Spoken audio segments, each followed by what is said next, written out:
बदीन ज़िलो जेको तहज़ीब, सकाफ़त ऐं महिमान नवाज़ी जे हवाले सां ऐं सुगदासी चांवरनि जी महक सां मशहूरु हो।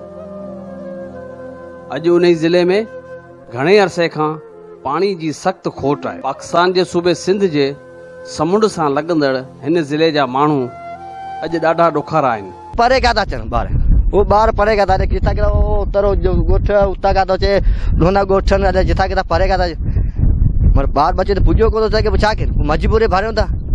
पीअण पाणी नलका ताईं मिलनि कोन, जेको नलको मिले सो खाई वञनि, माण्हू वॾेरा खाई वञनि, पोइ छा जाके नलका था ॾियो, हीअं था करियो, हीअं था करियो, कुझु कोन था ॾियो, खाई वॾेरा जा असांजे गरीब माठ खे वेरो लट्टू बि लॻनि, जेके आबाद पोखियो पाणी आहे कोन, खारा पाणी, खारे आबादी छा थींदियूं, माल मरे बि माण्हू जो आहे, मरे पियो, बीमार पइजी माल गांठा निकिरे, माल हालत माल हॾा थी रहे, माल छा बचंदो खारे पाणी, जेका खुवार खणूं तो खारा थींदा अचनि, वेठो को खुवार कोन थो थिए।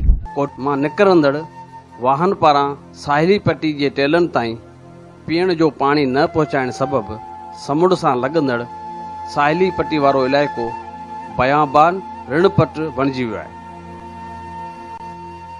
पाणी जी खोट सबबि साहिली पट्टी में थींदड़ फसल कमंद, टमाटो, मिर्चनि समेत सारियुनि जो बेजारो बि पुखिजी न सघियो आहे। हिन इलाइक़े जा माण्हू तोड़े जानवर ऐं पखी पखण पाणी जी बूंद बूंद लाइ बेताब बणियल आहिनि।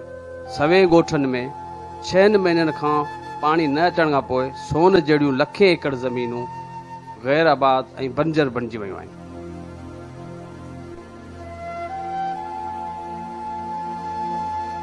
हिन इलाइक़े खां हज़ारे माण्हू पंहिंजा अबाणा घर छॾे पेट ख़ातिर लॾ पनाण करे हलिया विया आहिनि, जंहिंजे करे ही इलाइक़ा रुञ ऐं सुञ वारो ॾेख ॾियण लॻा आहिनि।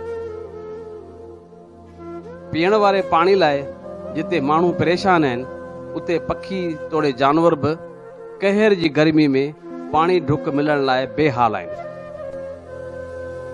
पीअण लाइ मिठो पाणी भरण लाइ पेरनि उगाड़ियूं औरतूं, मर्द तोड़े मासूम ॿारड़ा केन, दिला, मथनि ते खणी केतिराई मेल पाणी जी तलाश में निकिरनि था, जेके परे परे ताईं पंधु करे पीअण लाइ मिठो पाणी भरे पंहिंजी उन उजाइनि था।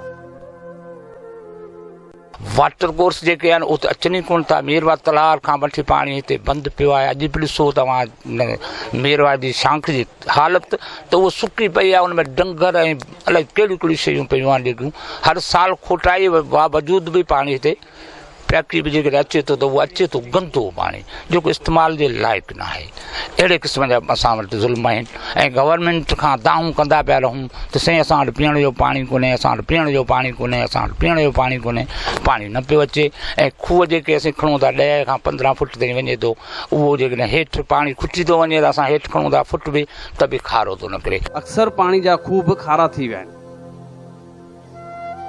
हिन इलाइक़े जे माण्हुनि जी हालत ऐं बेवसी ते दिलि त रत जा ॻोढ़ा हारे थी,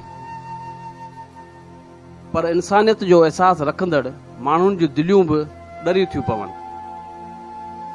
जॾहिं हिन इलाइक़े जा जानवर, मेंहियूं, ढगियूं, रिढूं, ॿकरियूं, उठियूं, गॾ, घोड़ा ऐं माण्हुनि खूहनि मां निकितल हिकु आवाड़े ते गॾु पाणी पीअनि था, जेको बि अक्सर खारो ज़हर हुजे थो, छो त समुंड जो मथे अचण सबबि जर खारो थी चुको आहे। पाणी इहा सूरत हाल अवां जेको हीअ ॾिसी रहिया आहियो, हीअ जेको तब्दीली जेकी हींअर अवां हीअ पाण जेको हींअर कैमरा जे हिसाब सां लॻाए ॾिसो पिया त हीअ सूरत हाल थी वई आहे।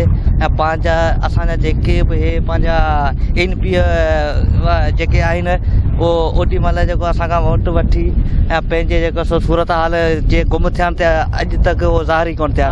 टाइम न्यूज़ पारां कयल सर्वे में हिन इलाइक़े जे माण्हुनि मिठे पाणी जे खोट ऐं LBOD फैक्ट्रियुनि ऐं शुगर मिलनि जे ज़हरीले पाणी सबबि हितां जे माण्हुनि खां रोज़गार खसे वरितो आहे। जीअण जो वाहिद ज़रियो पाणी खसिजण खां पोइ ज़िंदगियूं तड़पण लॻियूं आहिनि ऐं ज़राइत तबाह थी चुकी आहे।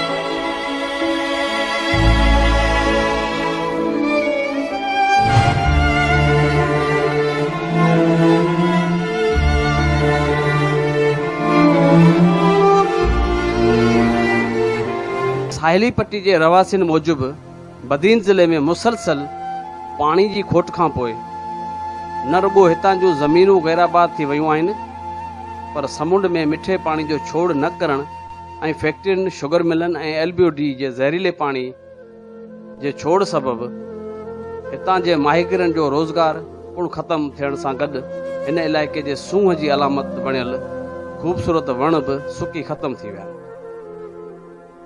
चौपाई माल ऐं ज़राए ते गुज़ारो कंदड़ मारू माण्हू मुफ़लसी ऐं मायूसी जो शिकार थी विया आहिनि, जंहिंजे करे हिन इलाइक़े में सदियुनि खां आबाद ॻोठनि जा ॻोठ तेज़ी सां ख़ाली थियण जो सिलसिलो बि जारी आहे, त वरी माहिगीर बि रोज़गार लाइ परेशान आहिनि।